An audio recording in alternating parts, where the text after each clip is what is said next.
things I want to just talk to you quickly about is the evolution of your sound. The new album, the last album, and the one with John Legend. Right. Awesome sounding records. I mean, you guys were always great players, but it just seems you're getting better and better and better. And I'm almost like thinking like you guys are like the new Marvin Gaye. You know, the sound on both those albums. Trying to take the baton. Tell us about that, about how the band has evolved sonically and as players. You know. I will say that probably the one element that has always been missing from our routine as musicians got introduced to us in early 2009. And it sounds very odd to say, but the roots probably between 1993 and 2009, I'll say that maybe we've rehearsed and practiced.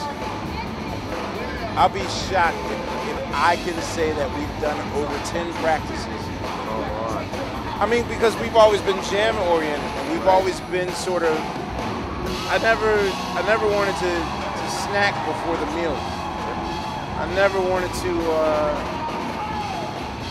Other comparisons that are probably not appropriate, but I mean, the thing is that you don't want to eat a sandwich before going to a feast. Right?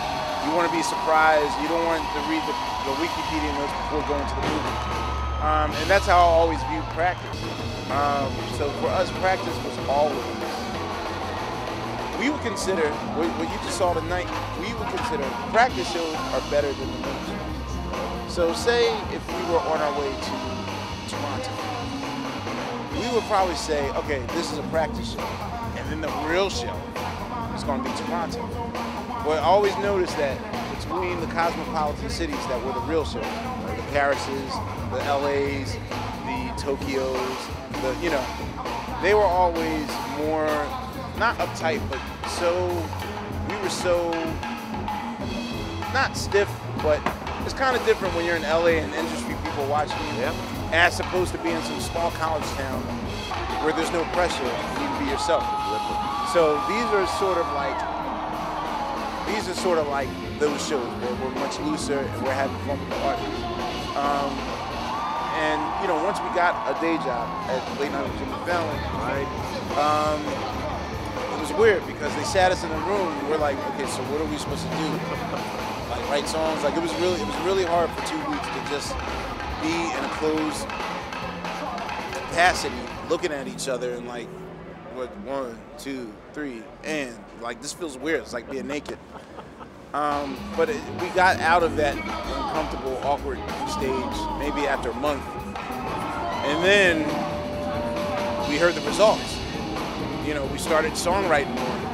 Well, why don't we put a hook here, or do this particular chord or that particular chord? And what does this sound like? So all of a sudden, we're just becoming better songwriters and craftsmen.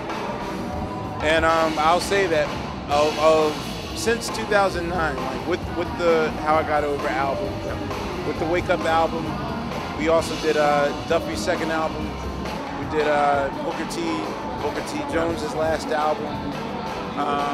We're working on Betty Wright's record right now. Our sound is really, we've turned our studio into our dressing room into a studio. So we do like a minimum 3 to 5 songs every day. So we're just getting better.